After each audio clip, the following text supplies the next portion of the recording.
성경 말씀 시편 39편 5절에서 6절까지 한 목소리로 합독합니다. 주께서 나의 날을 한 뼘 길이만큼 되게 하시매 나의 일생이 주 앞에는 없는 것 같사오니 사람은 그가 든든히 서 있는 때에도 진실로 모두가 허사뿐이니이다. 셀라. 진실로 각 사람은 그림자같이 다니고 헛된 일로 소란하며 재물을 쌓으나 누가 거둘는지 알지 못하나이다. 아멘. 오늘 본문 말씀 통해서 주님의 사람, 제목이 주님의 사람입니다. 제목이 뭐라고요? 이 시간에 한번 비교해서 우리 성도 여러분들께서 한번 생각해 봐 주셨으면 좋겠습니다. 나의 주님, 따라 하시란 건 아니고요. 나의 주님과 주님의 사랑, 어떤 차이가 있을지 이 말씀을 통해서 나의 주님, 주님의 사랑. 오늘 본문 말씀 한번 다시 봅니다. 5절 말씀에 주께서 나의 날을 한 뼘 길이만큼 되게 하시매 나의 일생이 주 앞에는 없는 것 같사오니 이렇게 말씀을 합니다. 세월이 참 빠르죠? 안 빠르세요? 네, 눈 깜짝할 새 제가 서현교회 부름받아서 온 게 엊그제 같은데 벌써 반년이 지나갑니다. 처음 강단에 서가지고 강도사 시험 떨어지면 보따리 살지도 모른다고 기도해달라고 여러분들께 부탁을 드렸는데 강도사 시험도 무사히 이렇게 지나오고 참 세월이 빠른 것 같아요.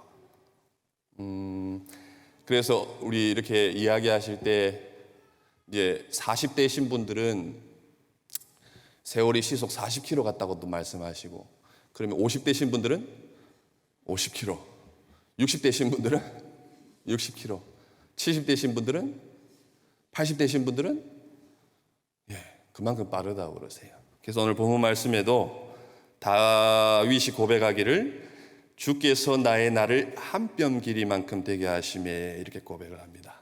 인생이 70이요 강건하면 80이라고 이렇게 말씀을 하고 있는데 한번 손 한번 들어보시겠어요, 다들? 한 뼘. 엄청 인생이 내리셔요. 발 아프시니까.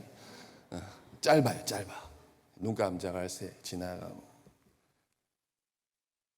그래서 다윗의 여기 나의 일생이 주 앞에는 없는 것 같사오니 하나님 앞에, 하나님은 영원의 하나님이시잖아요.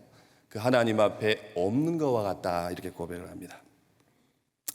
또 뒤에 연이어서 사람은 그가 든든히 서 있는 때에도 진실로 모두가 허사뿐이니이다 이렇게 이야기를 합니다. 든든히 서 있는 때는 어떻게 보면 인생의 최전성기라고 볼 수 있겠죠. 젊음의 때, 그리고 소위 말해서 가장 내가 잘 나가는 때, 우리 여러분들 성도님들 중에서 지금 나의 삶이 가장 잘 나가는 때라고 생각되시는 분들은 손 들어봐 주세요. 예. 그 최전성기도 여기에 말씀하기를 모두가 허사뿐이다 이렇게 얘기를 합니다. 또 무슨 허무주의자 같기도 하고. 다윗의 아들이 누구죠? 다윗의 아들요. 아브라함인가요? 누구죠? 솔로몬입니다. 솔로몬. 솔로몬이 전도서를 시작하면서 어떻게 시작을 하죠? 헛되고 몇 번 하나요? 헛되고를 혹시 아세요? 몇 번? 4번 같기도 하고 5번 같기도 하고. 한번 볼까요? 시편 잠언 전도서 바로 되니까 제가 제일 먼저 말씀하신 거 상드릴게요. 몇 번? 헛되다를 몇 번 하죠?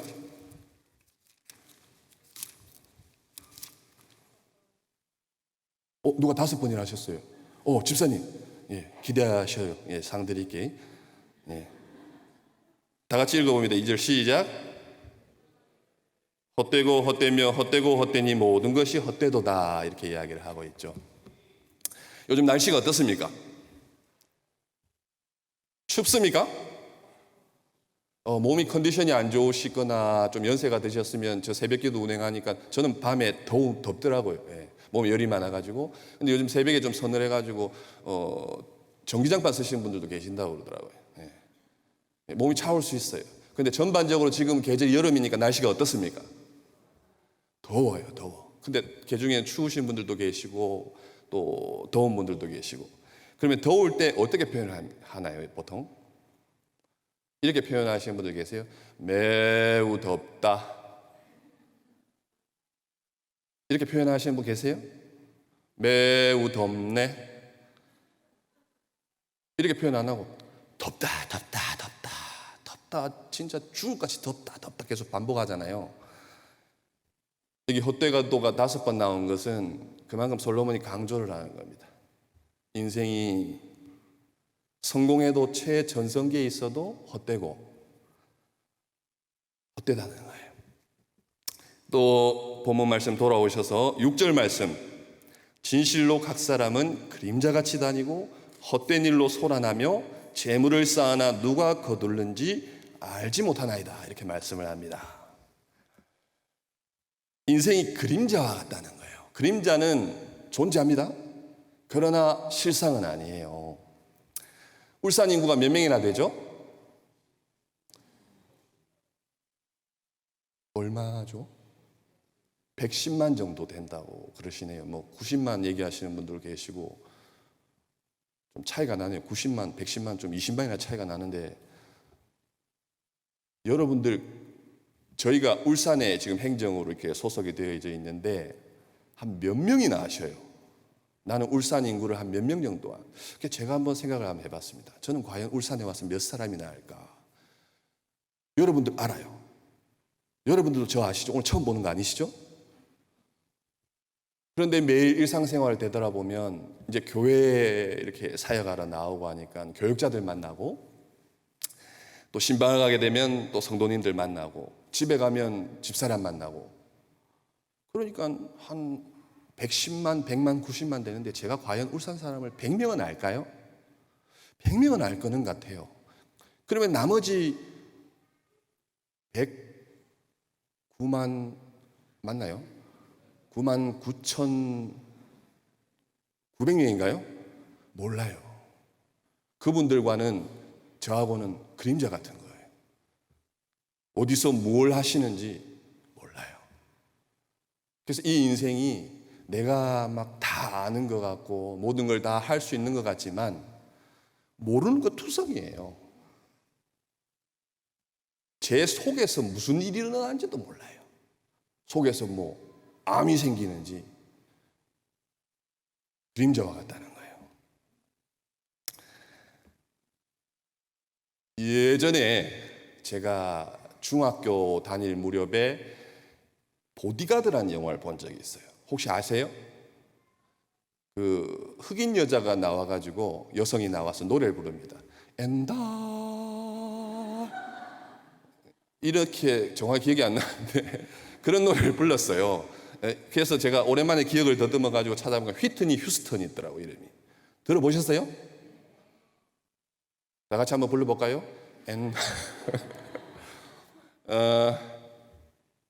하늘이 내린 목소리다. 또 천상의 디바다. 여러 뭐 수식어가 붙고 아주 최고의 그런 전성기의 삶을 살았는데, 조사해보고 알아보니까 48살에 그 자기 집의 욕조에서 이렇게 요절을 했어요. 이렇게 마약에 중독된 상태로. 재산이 엄청나게 많았겠죠. 뭐 빌보드 차트에 올라가고 뭐 했으니까 그 재산을 딸한테 물려주는데 한 220억 정도 된다. 220억. 그때 당시 제가 중학교 때니까 지금으로부터 한 20년 더 30년 전인데 그 당시에 220억을 딸도 그런데 그 큰 재산을 물려받고도 약물 중독에 빠지고, 그런데 이후에 보니까 그 재산을 놓고 딸의 아버지와 다투고 서로 가지려고 그러고, 거기다가 누구까지 더 개입을 하느냐 하니까 외할머니까지 재산을 막 서로 차지하려고. 그래서 인생이 참 그런 것 같아요. 재산이 아무리 많아도 이렇게 인생의 마지막 순간에 재물이 어떻게 해줄 수가 없어요. 또 우리가 잘 알고 있는 예전에 이제 박정희 대통령이라든지, 또 우리나라 부의 상징인 뭐 이병철 회장님이라든지 이건희 회장님, 그 수많은 재산이 있어도 그 생명을 어떻게 할 수가 없는 거예요. 그리고 이 말씀을 준비하면서 이런저런 자료를 찾는 중에 미국의 유명한 기업들도 한 30위 안에 드는 기업들도 100년, 150년 지나가는 중에 한 기업이 남을까 말까 하는 거예요. 100년 상당한 그거에. 또 우리나라도 5.16 이후에 20개 정도 되는 대기업을 조사해 보니까 지금 남아있는 기업이 삼성하고 LG밖에 없다는 거예요. 지금으로부터 100년이 더 지나간다면 과연 지금은 전성기를 구가하더라도 남아있을 기업이 과연 몇이나 될까?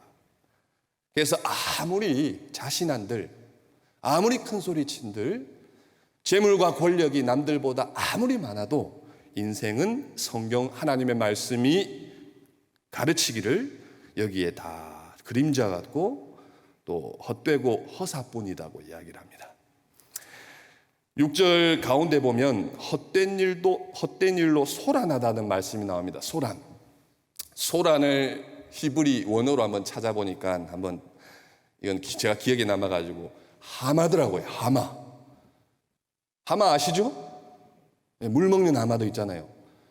하마가 특징이 어떤 특징이 있습니까? 맞아요. 앞에 나와서 한번 해볼래요? 입을 크게 벌리더라고요. 하마가 무슨 뜻이냐 하니까 으르렁거리면서 싸우는 거라고 그래요. 뜻이 하마. 입을 크게 벌리고 하마 하면서 으르렁 싸우는 거예요. 인생이. 조금 더 가지려고, 조금 더 누리려고, 조금 더 취하려고 그냥 여기저기서 막 으르렁거리면서 싸우는 거예요. 우리의 삶은 오늘 하루를 되돌아볼 때 하마의 삶인가요? 샬롬의 삶인가요? 한번 좌우 옆에 분 보시고 누구랑 좀 다투셨다면 옆에 분 보고 하마 하시고 전혀 안 그러셨다면 샬롬 하셔요 그냥. 예. 그러면 이렇게 허무하고 헛되고 으르렁거리면서 싸우는 인생 가운데 우리는 어떻게 해야 될까? 7절 다 같이 한번 한 목소리 읽어봅니다. 오늘 본문 말씀은 아닌데 7절 다 같이 주여 이제 내가 무엇을 바라리요? 나의 소망은 주께 있나이다. 이렇게 이야기를 합니다. 나의 소망은 어디에 있어요?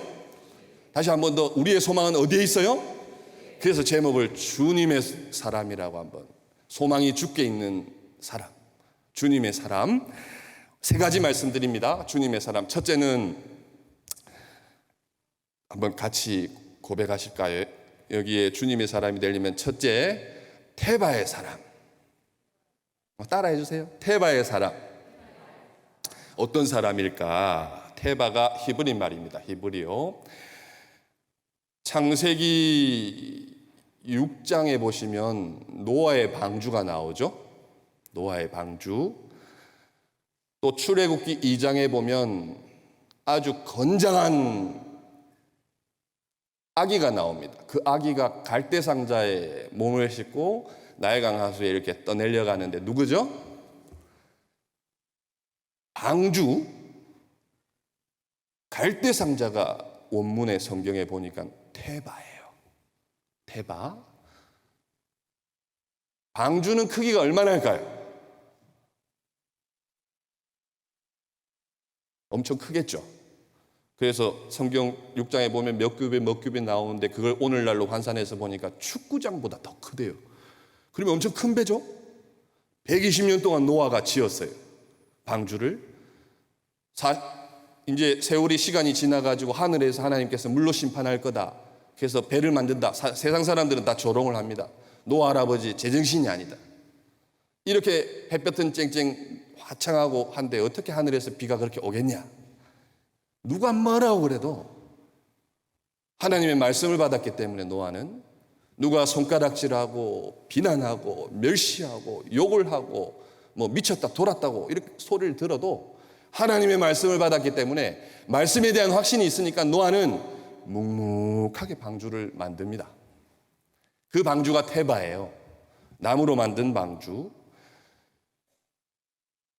애굽왕 바로가 이스라엘 사람들이 이렇게 종으로 와 있는데 너무 인구가 늘어나니까 나중에는 애굽 나라가 위험할 것 같아가지고 사내아이가 태어나면 다 하수에 빠뜨려 죽이라고 그래요. 근데 아므람과 요게벳이 아들 모세를 차마 나일강에 빠뜨려 죽이지 못하고 3개월 동안 숨겨뒀다가 그런데 너무 울음소리가 이제 커지니까 어쩔 수 없이 갈대상자에 역청을 발라서 물이 안 들어오게 해서 나일강에 이렇게 해요. 둘 다 공통점이 있습니다. 노아의 방주와 갈대 상자가 어떤 공통점이 있을까요? 한 1초 동안 우리 성도 여러분들께서 생각하는 시간. 1초 지났죠? 어떤 공통점이 있을까요? 네? 무동력입니다. 동력이 없어요. 노아의 방주도 갈대 상자도 나무로 크기는 상관없습니다. 노아가 자기 배가 크다고 자랑한 적 한 번도 없어요. 그냥 하나님 말씀만 순종했을 뿐이에요. 우리는 내가 가진 것, 내가 이룬 걸 조금만 커도 자랑하지만 노아는 그러지 않았어요. 크기와 상관없이 노아의 방주도 갈대 상자도 무동력이에요. 엔진이 없습니다. 돛도 없어요. 흔히 배에 레이더, 제어 시스템 아무것도 없어요. 오로지 노아의 방주와 갈대 상자는 흘러가는 방향, 속도, 멈추는 것까지 오직 하나님의 손에 달려져 있어요. 하나님의 손에 달려져 있어요. 그 방향과 그 속도와 멈춤과 일어서고 앉고 서고 모든 것들이 조금도 예외가 없이 오직 하나님의 손에 달려져 있는 거예요. 테바의 사람이 이와 같습니다. 내가 나의 주님 해가지고 하나님을, 예수님을 내가 제한하고 내가 제어하고 내가 이용하려는 것이 아니라 하나님께 모든 것을 맡기고 하나님이 인도하는 그 삶을 향해서 나는 따라가는 삶, 이끌려가는 삶, 이 삶이 테바의 사람인 거예요. 주님의 사람 첫 번째는 이 테바의 사람입니다. 저마다 자기가 속에서 강하게 이렇게 주장을 합니다. 예외가 없습니다. 그런데 하나님께서 환경을 통해서 나의 이렇게 주장하고 걸어가는 발걸음을 주님의 사람으로 돌리시는 거예요. 대표적으로 요셉을 한번 들 수가 있습니다. 요셉은 어릴 때 그 수많은 형제들 중에 아버지의 사랑을 독차지해가지고 채색 옷을 입었어요. 형들 앞에서 우쭐했어요. 날마다 자랑했어요. 형들보다 나는 아버지의 사랑을 독차지하니까 제일 좋은 옷을 입는다. 야곱이 잘못한 면이죠. 또 형들의 잘못을 아버지한테 고자질을 했어요. 성경 말씀을 통해서 자랑 잘하고 고자질 잘하고 이런 사람은 좀 성숙하지 못한 사람인 거예요. 그런 요셉이 아버지의 심부름을 받아가지고 형들한테 갔어요. 형들이 반갑게 맞이해 주나요? 성경 말씀 봅니다. 창세기 37장 23절 다 같이 한번 봅니다. 23절, 24절 다 같이 읽습니다. 요셉이 형들에게 이르매 그의 형들이 요셉의 옷 곧 그가 입은 채색 옷을 벗기고 그를 잡아 구덩이에 던지니 그 구덩이는 빈 것이라 그 속에 물이 없었더라. 한 번도 고생해 본 적이 없는 요셉이 형들한테 구덩이에 이렇게 던짐을 당해요. 얼마나 마음 아팠을까요? 얼마나 억울했을까요? 얼마나 괴로웠을까요? 피를 나눈 형제들한테 자기가 한 거는 그때 생각 안 나요. 자랑하고 우쭐하고 형제들 고자질하고 이런 건 안 하고 사람이 이런 극한 상황에 당하면 그 당하는 아픔만 막 느끼는 거예요. 그러다 시간이 좀 더 지나가면 자기의 삶을 되돌아볼 텐데 아직까지 요셉은 그렇지가 않습니다. 이 구덩이가, 이 웅덩이가 요셉에게는 태바인 거예요. 태바. 그전에는 자기가 잘난 못에 살았어요. 아버지가 날 제일 사랑하는구나. 나는 가만히 있어도 채색 옷을 입는구나. 나는 가만히 있어도 형들보다 더 모든 사랑을 독차지하는구나. 나의 하나님, 나의 주님 이러고 룰루랄라 하고 다녔었는데 구덩이에 빠져보니까 나의 하나님은 안 계신 거예요. 그리고 거기서 더 나아가서 애굽의 종살이로 팔려갑니다. 꿈의 봉도 해줬는데 감옥에서 억울하게 또 더 있어요. 그 웅덩이가, 그 종살이의 자리가, 그 감옥이 요셉에게는 테바였습니다. 나의 주님, 그냥 주님 이런 표현이 좀 그렇지만 호주머니에 있는 동전처럼 필요할 때만 그냥 꺼내 쓰고 또 필요 없으면 안에다 넣어놓고 그런 주님이었는데 이제는 아무도 없어요. 주님의 사람으로 이렇게 변화되어가는 그 테바가 이 웅덩이였던 거예요. 그래서 인생의 삶이 예기치 않은 풍랑도 만나기도 하고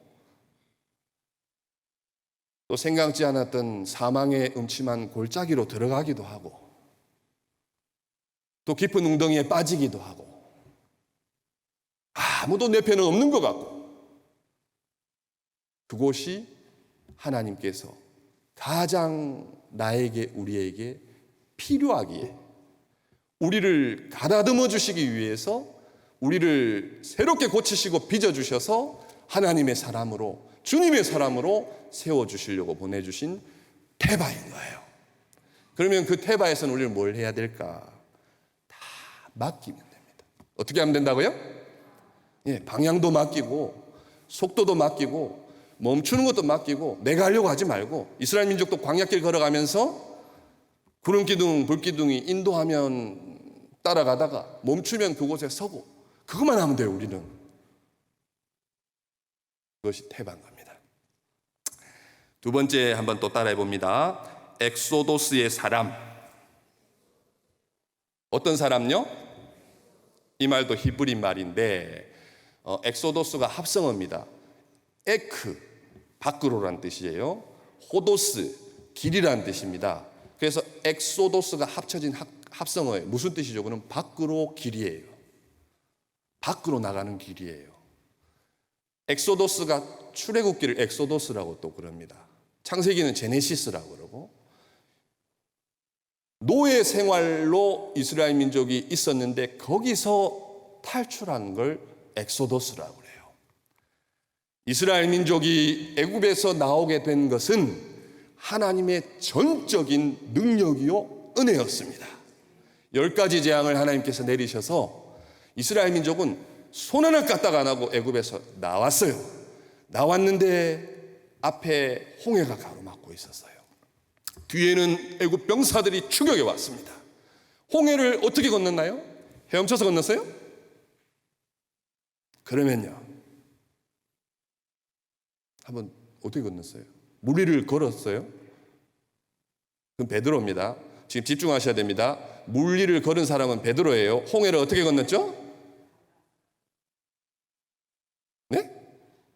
맞아요. 갈라졌어요. 모세가 지팡이를 내미니까 마른 땅과 같이 홍해가 갈라졌어요. 이스라엘 민족들이 그 마른 땅을 건너갈 때 얼마나 하나님의 능력과 은혜가 이렇게 크구나. 이스라엘 민족이 다 나와왔어요. 이제 건넜어요. 그 다음엔 홍해가 어떻게 됐나요? 다시 언제 갈라졌냐는 정도로 그냥 뚝 하고 이렇게 붙어버렸어요. 되돌아갈 수 있어요, 없어요? 애굽으로 못 되돌아갑니다. 주님의 나라가 이와 같은 거예요. 세상에서 주님의 보혈을 지나 찬양도 있잖아요. 한번 불러볼까요? 피곤하시고 졸리시니까 한번 다 같이 보혈을 지나 하나님 품으로 보혈을 지나 아버지 품으로 보혈을 지나 하나님 품으로 한 걸음씩 나가네. 그 다음 뭐죠 가사가? 존귀한 주 보혈이 내 영을 새롭게 하시네. 존귀한 주 보혈이 내 영을 새롭게 하네. 뭐가 우리의 영을 새롭게 했다고요? 주 보혈이. 보혈을 지나서 세상, 애굽은 죄와 세상과 어둠을 보통 의미합니다. 유월절 어린 양 대신 주님이 우리의 모든 죄를 십자가의 보혈로 사해 주시고 그 세상에서 나아왔는데, 이스라엘 민족들이 홍해도 건너고 했는데 마음은 아직까지 애굽에 있어요. 조금만 불편하고 어려우니까, 힘드니까 애굽으로 돌아가려고 그러는 거예요. 그러나 다시 돌아갈 수는 없습니다. 그래서 이 이스라엘 민족들이 40년 동안 광야에서 유리하고 방황하고 1세대들이 다 그렇게 이제 허무하게 생을 마쳤습니다. 우리도 마찬가지예요.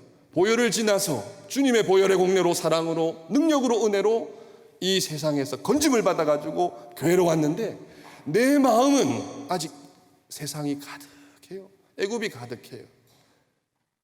그래서 이제는 홍해는 하나님의 능력과 은혜로 건넜지만은 이 성화의 삶은, 가나안 땅 향해서 가는 이 삶은 어렵고 고달프고 힘든 길이지만, 내가 온 힘을 다해서 앞에 걸림돌이 있고 장애가 있더라도 오직 하나님의 인도를 따라서 걸어가는 삶이 주님의 사람의 삶인 거예요.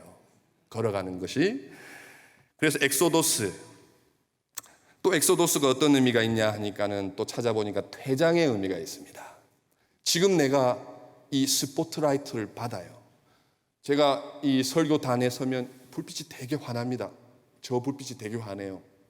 그래서 이제 저를 비춰주는 거예요. 설교를 마치면 제가 여기에 계속 서 있으면 돼요, 안 돼요? 퇴장을 해야 됩니다. 계속 서 있으면 전 정상이 아닌 거예요. 빨리 마치고 뒤에 가서 여러분들한테 인사 나누고 집에 가서 자야 되잖아요. 근데 계속 혼자 여기 서 있는 거예요, 밤새도록. 인생의 모든 순간이, 지금 아무리 내가 성공의 자리에, 잘 나가는 자리에 있더라도 퇴장의 순간이 있다는 거예요. 우리 여성 성도님들 지금 얼굴에 보니까 다들 화장을 하셨어요. 집에 가시면 주무시기 전에 그대로 주무시나요? 개 중에는 그냥 주무시는 분들도 계셔요. 화장을 어떻게 해요? 제가 집사람 화장을 지우는 걸 유심히 봅니다. 와, 지우는 게 하는 거 못지 않더라고요. 하루에 이렇게 마쳤다는 거예요. 화장을 지운다는 거예요. 인생도 그렇습니다. 퇴장할 때가 있다는, 가장 미련하고 어리석은 사람이 지금 내가 이 모습이 천년만년 계속될 것 같은 거예요. 엑소더스의 사람은 인생의 황혼기가 온다. 때가 되면 우리가 영원한 본향 하늘나라로 간다. 그래서 오늘 한 날을 더 귀하게, 보람 있게, 의미 있게 살아가는 거예요. 제가 외웠는데 이게 한번 잘, 이게 맞는지 안 맞는지 모르겠지만, 오늘이 어제 죽은 분들이 가장 살기를 소망하는 내일이래요. 제가 맞게 표현했나요? 어제 돌아가신 분들이 너무너무 살고 싶은 내일이 오늘인 거예요. 간절한 내일이 오늘인 거예요. 그런데 저는 아침에 일어날 때 이 평생에 처음 맞이하는 이 하나님께서 허락해 주신 이 새날에 얼마나 기뻐하고 감사하고 하기보다는, 온몸이 무슨 만성피로도 아니고 피곤해 죽겠다. 진짜. 이제 새벽 기도를 하나님께 드려야 되는데 감사와 기쁨으로 할 것 같죠, 제가? 아닙니다. 어떨 때는 새벽 4시에 3시 반에 일어나려고 그러면 찰나의 고민에 빠져요. 조금 더 잘까?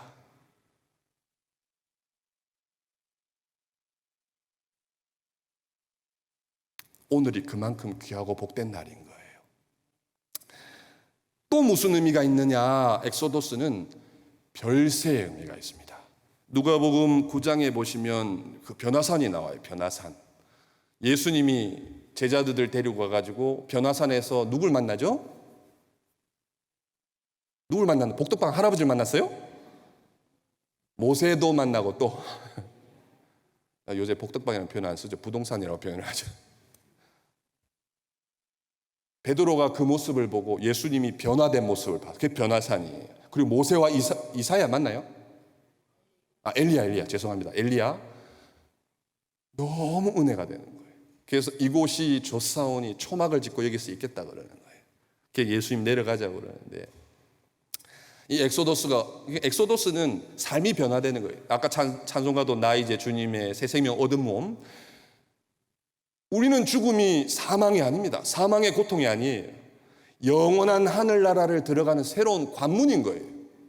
믿으시나요? 근데 제가 인터뷰한 걸 봤는데 외과 의사들이 좀 기독교에 대해서 회의적이다 그러더라고요. 이것도 좀 안타까운 일이에요. 그게 왜 그러냐 하니까 이 중환자실에서 수술을 하는데 불교 환자들은 덤덤하게 그냥 죽음을 맞이한대요. 근데 오히려 기독교 환자들이 중환자실에서 죽음을 맞이할 때 아주 난리를 한대요. 죽는 게 고통스러워가지고. 그래서 이 입술로만 영생할 것이 아니라 정말 마음 깊은 곳에서 진실로 저희의 삶이 영원한 삶이다, 이렇게 고백하는 것이 주님의 사람인 거예요. 세 번째, 따라해 봅니다. 에네의 사람. 에네의 사람, 뭐 좀 표현이 좀 그런데 히브리어로 구약 성경이 원래는 히브리어로 기록이 되고 신약 성경은 헬라어로 기록이 되어져 있습니다. 그래서 히브리어 원문에 보면 에네는 눈의 복수입니다. 이 눈, 보는 눈. 눈의 단수가 아인이라고 그래요. 아인. 그런데 히브리 말도 헬라 말도 영어 말도 단수와 복수가 이렇게 확실하게 구분을 해놔요. 이렇게 오늘도 에네하면 두 눈입니다. 그 다음에 아인은 그냥 눈이에요. 눈. 그런데 우리말은 좀 단수 복수가 구분이 애매한 게 있어요. 두 눈도 그냥 뭐라고 그러죠? 눈들이라고 표현 안 하잖아요. 눈. 또 눈들이라고 해요? 눈들이 왜 이리 아프노? 그렇게 얘기는 하지 않죠. 눈이 아픈데 그러고 또 기분 나쁘면 에이 지금 눈깔이 이렇게 표현도 하기도 하고 그러잖아요. 그리고 손은요. 손도 두 손을 그냥 손이라 그러잖아요. 발도요. 그냥 두 발을 그냥 발이라고 표현을 하는데 에네의 사람은 어떤 사람이냐? 왜 하나님께서 눈을 두 개 주셨을까요? 모르죠. 제가 하나님이 아니니까. 근데 곰곰이 생각을 해보면 정확하게 보라고. 한눈 한번 감아보세요. 저 잘 보이세요? 한눈만 감으세요. 두 눈 다 감지 마시고. 한눈으로 보면 사물이 잘 안 보입니다. 제대로. 두 눈을 번쩍 떠야 이 세상이 사물이 제대로 보여요. 그런데 두 눈을 뜨고 다녀도 잘 못 봐요. 우리 전도사님 한 분이 저보고 달라진 거 없냐고 물어보시더라고요. 제가 두 눈을 크게 번쩍 뜨고 아무리 봐도 똑같아요. 똑같아.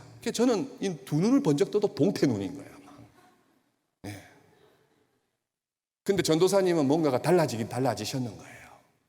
이 사람이 두 눈을 크게 떠도 세상을 잘 바라보지 못하는데 한눈, 외눈이면 그래서 하나님 두 눈을 주신 거예요. 근데 좀 더 생각을 한번 해보면 이 눈은 믿음의 눈인 거예요. 믿음의 눈. 주님의 사람은 이 눈도 시력을 얘기하는 게 아니고 말씀 한번 찾아봅니다. 시편 19편 8절 다 같이 읽어봅니다. 시편 19장 8절 시작.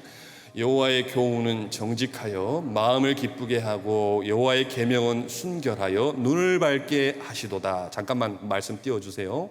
여기에 보니까 교훈 계명은 하나님의 말씀을 가리킵니다. 이 말씀이 정직하고 우리의 마음을 기쁘게 하고 뒤 후반부에 뭐라고 말씀을 하고 있냐면 순결하여 눈을 밝게 하시도다 이렇게 말씀을 합니다. 하나님의 말씀은 이 왜곡되고 죄악으로 오염되고 부패된 이 세상에서 세상을 바로 볼 수 있도록 해주는 거예요. 바로 보. 크리스찬 주님의 사람은 성공도 물론 중요하지만 성공보다 더 중요한 것은 바르게 걸어가는 거예요. 바르게. 남들보다 좀 늦어도 남들이 볼 때 좀 어리석고 미련하게 보여도 바르게 가는, 그 바르게 가는 기준이 하나님의 말씀인 거예요. 영혼의 등불이에요. 등불은 어떤 역할을 하죠? 비추는 역할을 합니다. 우리의 삶이 캄캄한데 우리의 삶을 비추는 역할을 하는 것이 이 말씀인 거예요. 그러면 우리가 말씀을 먹고 마시고 읽고 사모하고 가까이 되새김질을 하지 않으면 지금 나는 그냥 눈 감고 사는 거예요. 깜깜하게. 그리고 영혼의 양식이고 또 이 세상을 바라보는 믿음의 창이 하나님의 말씀이에요. 그런데 저와 여러분들 이번 주까지는 가지 말고 오늘 하루에 이 말씀을 얼마나 가까이 했어요? 얼마나 읽었습니까? 나는 정말 하나님 앞에 양심적으로 말씀을 한 절이라도 읽었다. 눈 깜빡깜빡 해주세요. 눈은 저절로 다 깜빡깜빡하니까 다 읽으신 줄로 믿습니다. 눈 계속 뜨고 있을 필요 없으셔요. 안 읽었다고 해가지고 계속 참고 계시지 마시고 그냥 깜빡깜빡 하시면 됩니다. 하나님의 말씀이 우리의 두 눈인 거예요. 영적인 믿음의 두 눈.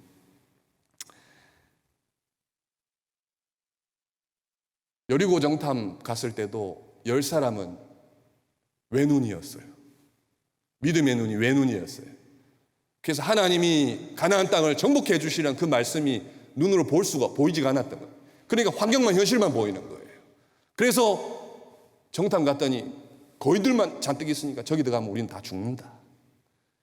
그런데 여호수아 갈렙은 말씀의 눈, 믿음의 눈, 이 영안이 환하게 떠져서 저들은 우리 밥이다. 들어가면 그냥 우리가 그냥 떠먹으면 된다. 이렇게 얘기를 하는 거예요. 복잡하게 이렇게 생각할 것이 아니라 상황과 환경은 똑같아요. 우리에게 주어진 상황과 환경은 똑같습니다. 이 나라나 민족이나 교회나 가정이나 내 삶, 저마다 또 특수성은 있겠지만 그런데 그 상황을 우리가 믿음의 두 눈으로 크게 말씀의 눈으로 보느냐 아니면 외눈으로 보느냐 차이는 어마어마합니다. 그걸 우리가 이 시간에 한번 좀 생각해 볼 수 있어야 되는 거예요.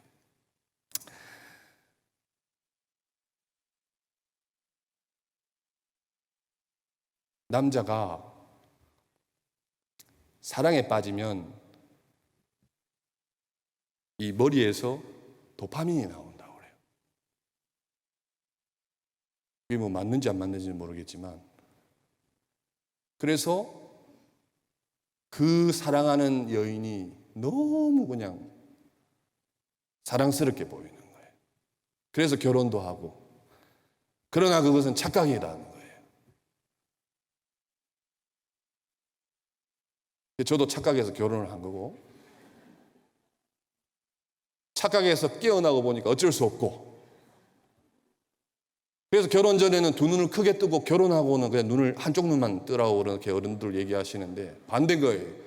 결혼할 때는 막 눈 감고 다녀도 좋아요. 그냥 그저 좋아요. 아무리 거리가 멀어도 착각 속에 빠져 있으니까 뭐 바래다 줬다가 지금 그렇게 못 바래다 줍니다. 그게 외눈인 거예요. 이제 말씀 마무리합니다. 주님의 사람 세 가지 말씀드렸습니다. 기억나시죠? 첫 번째가 태바는 무동력이라는 거예요. 하나님께 다 맡기는 거예요. 동력이 힘이 없는데 어떻게 자기가 어떻게 해보겠어요? 하나님께 다 맡기는 사람. 우리의 방향도 속도도 서고 멈추는 것까지 하나님께 다 맡겨버리는 거예요. 주님의 사람. 나의 주님 이렇게 고백한 사람은 나의가 주체니까 주님의 사람은 주체가 주님입니다. 근데 나의 사람은 주체가 나이니까 내가 뭐 좀 해보려고 그래요. 아직 힘이 남아있어요. 그래서 신앙에 바로 서려고 그러면 힘부터 빼야 돼요. 근데 내가 억지로 힘을 못 빼니까 하나님이 힘을 팍 빼게 해주시는 거예요. 김장김치 하려고 배추를 힘 빼게 하려면 어떻게 하죠? 장어에 소금 뿌려놓으면 어떻게 되나요? 그거 마찬가지. 고난을 통해서 하나님께서 고난의 소금을 우리한테 뿌리면 처음에 이제 파닥파닥 끓여요. 그러다 힘이 다 빠지면 이제 나는 아무것도 할 수 없사오니 하나님께서 모든 걸 다 맡기는 거예요. 그 다음에 두 번째는 엑소더스. 나왔다는 거예요. 밖으로. 이 세상에서 주님의 보혈로 우리를 건지셔서 교회로 불러주셨어요. 그러나 내 속에는 아직까지 애굽이 남아있어요. 세상이 남아있어요. 그래서 하나님께서 날마다 이 환경을 통해 가지고 성화의 삶을 살라고 이렇게 환경을 통해서 또 역사하시는 거예요. 그 마지막으로 애내의 사람, 두 눈을 크게 뜨고 말씀의 창으로 믿음의 눈으로 이 땅이 영원한 게 아닙니다. 세월이 짧습니다. 보이는 것들은 다 사라집니다. 주님은 죽기까지 순종하셨습니다. 주님은 죽음의 순간에서도 두려워하지 않으셨습니다. 그 주님은 두 눈을 크게 뜨시고 십자가의 죽음만 바라보신 게 아니고 부활의 영광을 보셨어요. 그래서 기쁨으로 단마음으로 그 십자가의 길을 걸어가셨어요. 그리고 부활하셨어요. 그리고 승천하셨어요. 그리고 다시 오시리라 약속해 주셨어요. 그러나 저희들은 아직도 연약해서 이 주님의 사람으로 온전히 이렇게 탈바꿈이 되지 못하다 보니까 나의 주님이 되었다가 나의 되었다 그런 거예요.